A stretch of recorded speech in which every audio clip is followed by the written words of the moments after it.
50e catéchèse, la signification de la pureté. L'analyse de la pureté devra être un complément indispensable des paroles prononcées par le Christ dans le discours sur la montagne, sur lesquelles nous avons centré le cycle de nos présentes réflexions. Lorsque le Christ, en expliquant la signification exacte du commandement « Tu ne commettras pas d'adultère », fait appel à l'homme intérieur, il spécifie en même temps la dimension fondamentale de la pureté, par laquelle se trouvent marqués les rapports réciproques entre l'homme et la femme, dans le mariage et en dehors du mariage. Les paroles « Mais moi je vous dis, quiconque regarde une femme pour la désirer a déjà commis l'adultère avec elle » Matthieu 5, 27-28 expriment ce qui s'oppose à la pureté. En même temps, ces paroles exigent la pureté qui, dans le discours sur la montagne, est contenue dans l'énoncé des béatitudes. « Bienheureux les cœurs purs, car ils verront Dieu ». De cette manière, le Christ adresse un appel au cœur humain. Il l'invite, il ne l'accuse pas, comme nous l'avons déjà précédemment montré.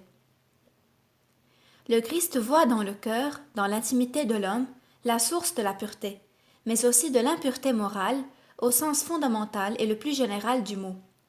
Cela est confirmé par exemple par la réponse faite aux pharisiens qui sont scandalisés par le fait que les disciples transgressent la tradition des anciens, car ils ne se lavent pas les mains lorsqu'ils mangent. Matthieu 15, 2. Jésus dit alors à ses auditeurs : « Ce n'est pas ce qui entre dans la bouche qui rend l'homme impur, ce qui sort de la bouche, voilà ce qui rend l'homme impur. » Matthieu 15, 11. À ses disciples, au contraire, en répondant à la question de Pierre, il explique ainsi ces paroles. « Ce qui sort de la bouche provient du cœur, et c'est cela qui rend l'homme impur. Du cœur, en effet, proviennent intentions mauvaises, meurtre, adultère, inconduite, vol, faux témoignage, injure. C'est là ce qui rend l'homme impur. Mais manger sans s'être lavé les mains ne rend pas l'homme impur. » Matthieu 15, 18, 20. Marc 7, 20, 23. Lorsque nous parlons de pureté, de pur, au sens premier de ces termes, nous indiquons ce qui s'oppose à ce qui est sale. Salir signifie rendre impur, polluer. Cela se réfère aux différents domaines du monde physique. Par exemple, on parle d'une route sale, d'une pièce sale, on parle aussi de l'air pollué. C'est ainsi également que l'homme peut être sale lorsque son corps n'est pas propre. Pour enlever les saletés du corps, il faut le laver. Dans la tradition de l'Ancien Testament, on attribuait une grande importance aux ablutions rituelles, par exemple au lavement des mains avant de manger, ce dont parle le texte cité. Il y avait des prescriptions nombreuses et particulières qui concernaient les ablutions du corps par rapport à l'impureté sexuelle, entendue au sens exclusivement physiologique, à laquelle nous avons fait précédemment allusion, Lévitique 15. Selon l'état de la science médicale du temps, les différentes ablutions pouvaient correspondre à des prescriptions hygiéniques. Par le fait qu'elles étaient imposées au nom de Dieu et contenues dans les livres sacrés de la législation de l'Ancien Testament, leur observance acquérait indirectement une signification religieuse. C'étaient des ablutions rituelles, et dans la vie de l'homme de l'Ancienne Alliance, elles servaient à la pureté rituelle. En rapport avec cette tradition juridico-religieuse de l'Ancienne Alliance, s'est formée une manière erronée de comprendre la pureté morale. À côté d'un système complexe de prescriptions concernant la pureté rituelle, et sur la base duquel s'est développée la casuistique légale, il existait cependant dans l'Ancien Testament le concept d'une pureté morale qui était transmis par deux courants.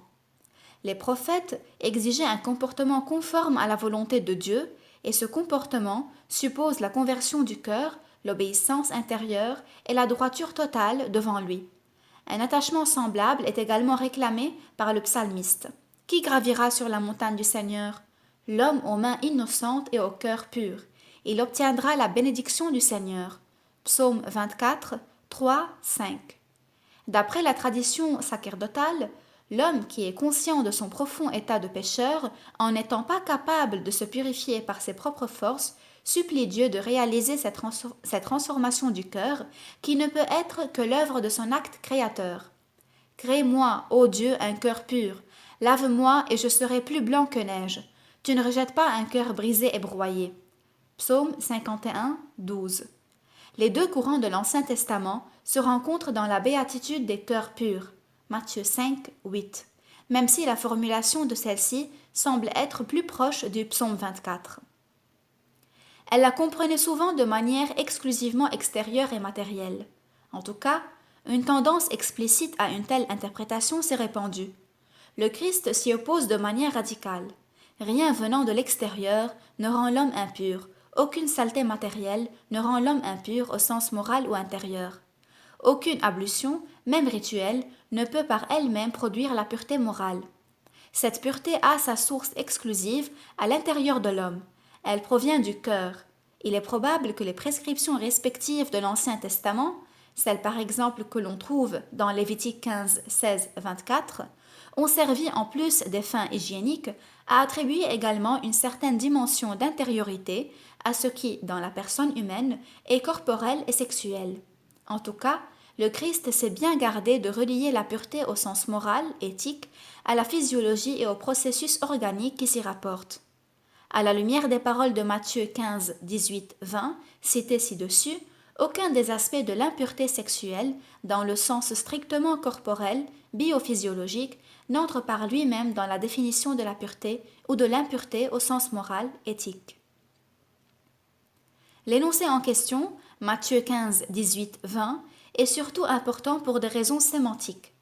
En parlant de la pureté au sens moral, c'est-à-dire de la vertu de la pureté, nous nous servons d'une analogie selon laquelle le mal moral se trouve précisément comparé à l'impureté. Une telle analogie est certainement appelée à faire partie, depuis les temps les plus reculés, du domaine des concepts éthiques.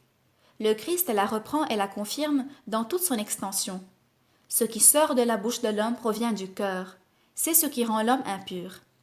Ici, le Christ parle de tout mal moral, de tout péché, c'est-à-dire des transgressions des différents commandements, et il énumère les intentions mauvaises, les meurtres, les adultères, les inconduites, les vols, les faux témoignages, les injures, sans se limiter à un genre spécifique de péché.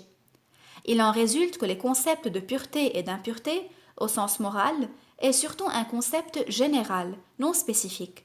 Par ce concept, tout bien moral est une manifestation de la pureté, et tout mal moral est une manifestation de l'impureté.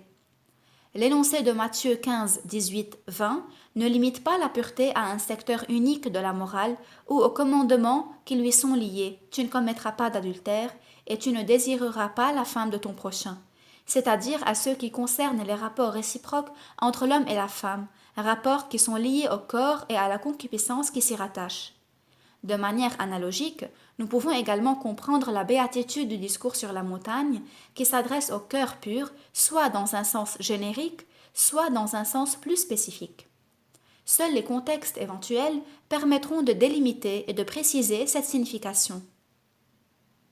Une signification plus vaste et plus générale de la pureté est également présente dans les lettres de saint Paul, où nous caractériserons graduellement les contextes qui, de manière explicite, limitent la signification de la pureté au domaine corporel et sexuel, c'est-à-dire à cette signification que nous pouvons retirer des paroles que le Christ a prononcées dans le discours sur la montagne au sujet de la concupiscence qui s'exprime dans le fait de regarder la femme et qui se trouve comparée à un adultère commis dans le cœur. Matthieu 5, 27, 28. Saint Paul n'est pas l'auteur de paroles sur la triple concupiscence. Comme nous le savons, celle-ci se trouve dans la première lettre de Jean. Cependant, on peut dire que, analogiquement à cette concupiscence, qui pour Jean 2, 16, 17, est en opposition à l'intérieur de l'homme entre Dieu et le monde, entre ce qui vient du Père et ce qui vient du monde, opposition dans le cœur et qui pénètre dans les actions de l'homme comme concupiscence des yeux, concupiscence de la chair et confiance orgueilleuse dans les biens. Saint Paul relève dans le chrétien une autre contradiction.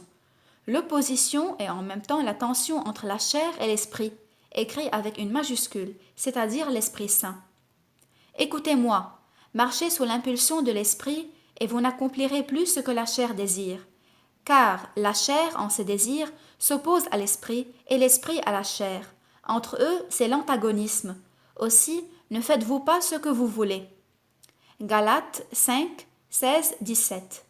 Il en découle que la vie selon la chair est en opposition avec la vie selon l'esprit. En effet, sous l'empire de la chair, on tend à ce qui est charnel, et sous l'empire de l'esprit, on tend à ce qui est spirituel. Romains 8, 5.